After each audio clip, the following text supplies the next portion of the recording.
So what now with this shoe? So I did think that it suited the faster stuff, but now I'm not so convinced because there's shoe comparison I've got for you guys today. So we have got the Hoka Cielo X1 2. We're going to put it up against the Saucony Endorphin Elite 2. So I'll go through their similarities, their differences, and their key features, and hopefully from that, that'll give you guys a great indication of choosing the right race shoe for you. But before we get into it, a big shout out to my #1 running store, the Running Company at Geelong. I've got a link to their website in the description. Make sure you go check out that and check out all their running gear. And also guys, if you haven't done so already, make sure you hit that subscribe button. And with the specs, they're both neutral road racing shoes. And price-wise, to me, they are both overpriced. So you're going to pay the same in the US, but slightly more for the Endorphin Elite here in Australia. But those prices are absolutely crazy. In the weight, you're going to get a lighter shoe here in the Endorphin Elite 2. Now, can you feel that on the foot? Well, yes, you can, but it's really not that noticeable. And in the stack heights, both under the legal limit there, but what I can tell you is that you do feel higher off the ground in the Hoka, and my feeling is that it's actually higher than 40 millimeters, especially through the middle of the shoe. And obviously with the drops, I can't really tell because the geometry is so unique in the Hoka. And in the uppers, two pretty different materials going on here. So what they use in the Hoka is, this one's called an engineered jacquard mesh. Now the mesh itself, it's like this really fine plastic type material. And to be honest, the breathability could be better. It's pretty solid heel counter at the back. We've got a nice little Achilles flare here. Probably a minimal to a medium amount of padding around the heel collar, but overall for a race shoe, it's quite a traditional heel collar and heel cut, which I quite like. We've got a really thin tongue here. I think the tongue is a bit of a stretch knit tongue, but it's not gusseted. Haven't really had an issue with it moving around, but it's finished off quite nicely here with some really premium materials at the top. Now with our laces, they are quite thick and robust, and they are very long. It's a bit of an overdue, I think, in the shoe. They could probably be a little bit thinner. But overall though, in the lockdown here, excellent, especially through the heel, no issues whatsoever. Nice through the midfoot. These big laces haven't come undone, so I'm nitpicking there. In the general fit of the shoe, it is a performance fit and it is quite narrow. In the length, I'm going to say true to size, but it's certainly on the narrow side, especially when you are comparing it against the Elite 2. So what they use here, super lightweight, breathable engineered mesh, and the breathability of the Endorphin Elite is much better than in the Hoka. But we've got a totally different heel counter here, so we've got a super flimsy heel counter here, no structure in it whatsoever. No padding around this shoe either. However, they've got one pad on the shoe in total, and that's like, they've got this pad up on the Achilles, so that's just going to rest on the back of the Achilles, just to try to take any irritation away. Now the upper design itself, it's like a one piece, sort of like a booty design. They've got a stretch knit tongue that is incorporated into the upper. It's got some holes in it, but it does an okay job of holding that midfoot down on the shoe. With our lacing system, they don't have eyelets here. They've just got these lace loops that are sewn in either side of the tongue. But then the laces that they use, I'm not a huge fan because they're so long and stretchy. So you do have to play around a little bit just to get the lockdown right, especially when using the laces. In the heel though, the lockdown here is excellent in the shoe. You put your foot in, it actually sits right back. In the fit, I'm going to say this shoe is about half a size short. Well, it's certainly about half a size shorter than this shoe, but you certainly get more width in this shoe in the toe box and certainly more volume. Now, build quality for both is absolutely excellent, and stepping comfort, they're both race shoes, so it doesn't really matter, but you certainly get a bit of wow factor in each shoe here.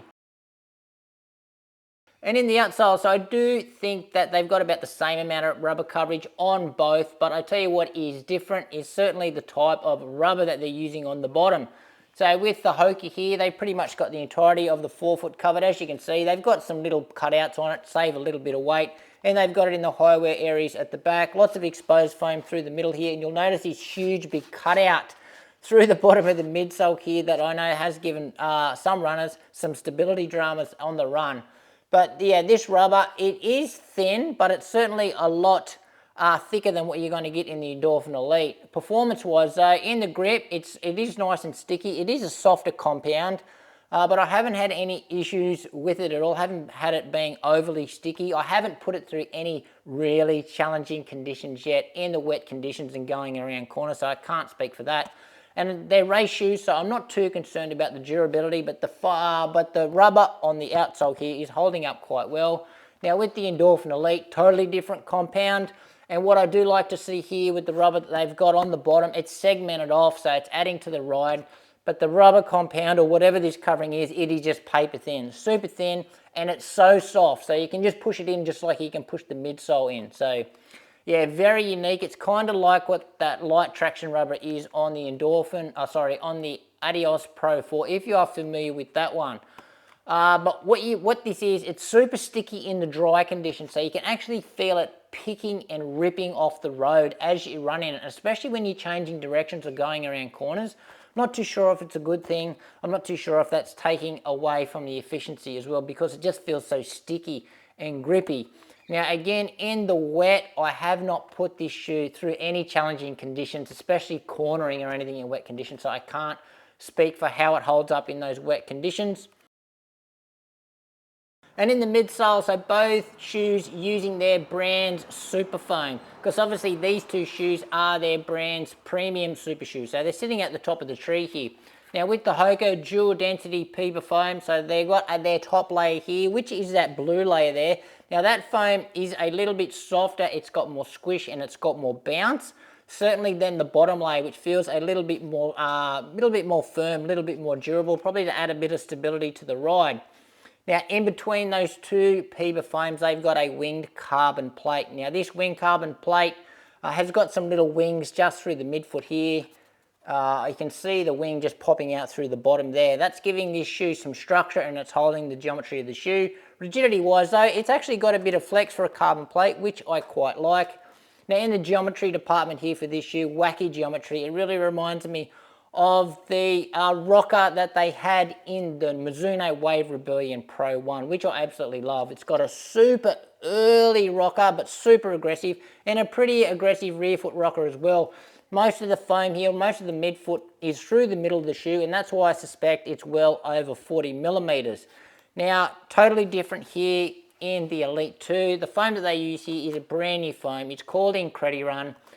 If you've seen any reviews on this shoe before, you will all know that it is the softest foam on the market. It certainly is. It's just like a marshmallow. So 2 layers of this IncrediRun foam, and then we've got a full length carbon plate, but it's a slotted carbon plate, so not a traditional one. It's got some slots up here under the, starts at the midfoot and goes to the forefoot, and that's just going to give that carbon plate up on the forefoot there just a little bit more flexibility. But rigidity wise though, it's still a pretty stiff shoe. It's certainly a stiffer shoe than the Hoka. Geometry wise, it shares a pretty similar geometry to the previous version, but that's about the only similarity this shoe's got with its previous version. Now this shoe has got a later rocker. So this one's got an early stage aggressive rocker. This has got a late stage aggressive rocker, just meaning it starts up more towards the front of the shoe, which with quite an aggressive toe spring there, as you can see. It's got a little bit of a rear foot rocker here, but you don't really notice that on the run. You certainly notice this aggressive forefoot rocker here. So to compare the ride between these shoes, I put them through a speed test.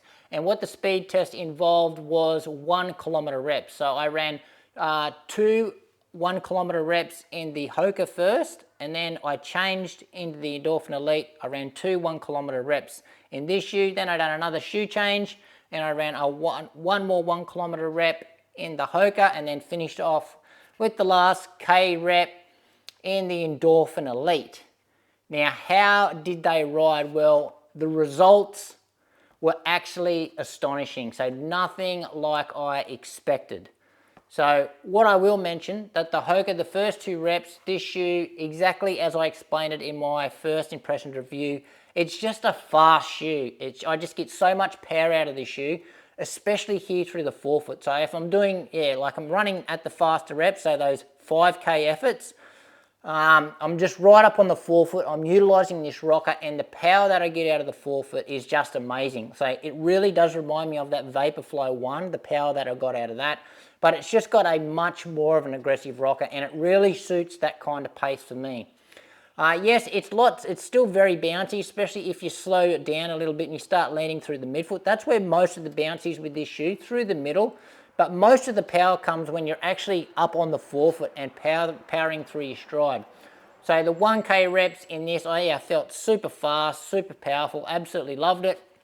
Then I changed over to the Endorphin Elite 2, and straight away, as soon as I started the rep, I just felt how soft and how wobbly the shoe was. Even though I've said that this shoe does firm up as you start running faster in it, it did firm up. However, I felt like I was still losing too much energy out of the shoe. I still felt there was too much wobble, too much softness for me to get up to the speed that I was getting very easily in the Hoka. So, it just didn't feel as efficient. It didn't feel as powerful, and I certainly worked a lot harder to get to the same pace than what I was in this shoe. So the difference, they were miles apart. So miles apart. My perceived effort in this shoe was, much higher than in this shoe. And that really, really surprised me. I didn't think that, because I thought this shoe, when I tested this alone, that it was really engineered for the faster stuff. However, it's not as fast, or not near as fast as the Hoka. For me, that is. For me. So what now with this shoe? So I did think that it suited the faster stuff, but now I'm not so convinced, because there's much faster shoes on the market. And this geometry for the Elite 2, it just doesn't work for me at marathon pace, because the rocker is quite late. So now I think this shoe for me is in a bit of a limbo zone. So I think, mainly towards about that half marathon pace for me, but I still think it's a little bit too wobbly, a little bit too unstable to sort of bank on it and use it for a race, especially if you've been training for weeks and weeks and weeks.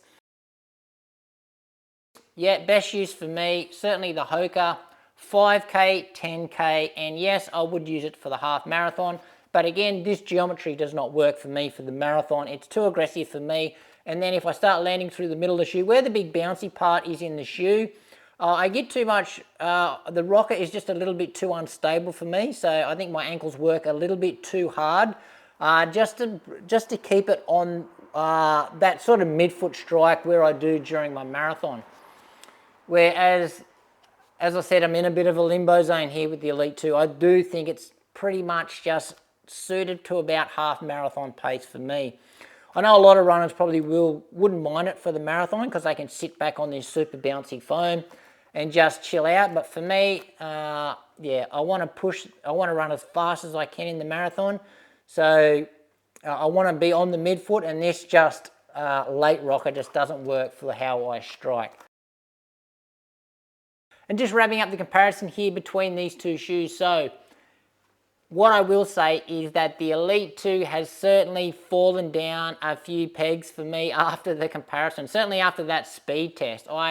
Again, I'm still pretty amazed with how much more power, how much faster I felt in the Hoka over this shoe. So yes, just that softness of the foam just made me feel I was working just way too hard, certainly when in comparison to this shoe. So saying that, if I've got a race coming up and I've got to pick between one of these two shoes, it's not even a hard pick for me. I'm going the Hoka easily. Even though it's slightly heavier, it's just got more power. I'm not wasting energy on this shoe. I'm getting that energy return. I'm getting that power back. I'm not losing any efficiency in this shoe. Whereas this one, yes, it's got the fun factor, but it's just a little bit probably too soft, a little bit wobbly. And it's just too much of a risk for me. But anyway, guys, that's it from me. Any questions you've got regarding these two shoes, just drop them in the comments. Thanks for watching. Make sure you give this video a like, subscribe to the channel, and we'll see you next time.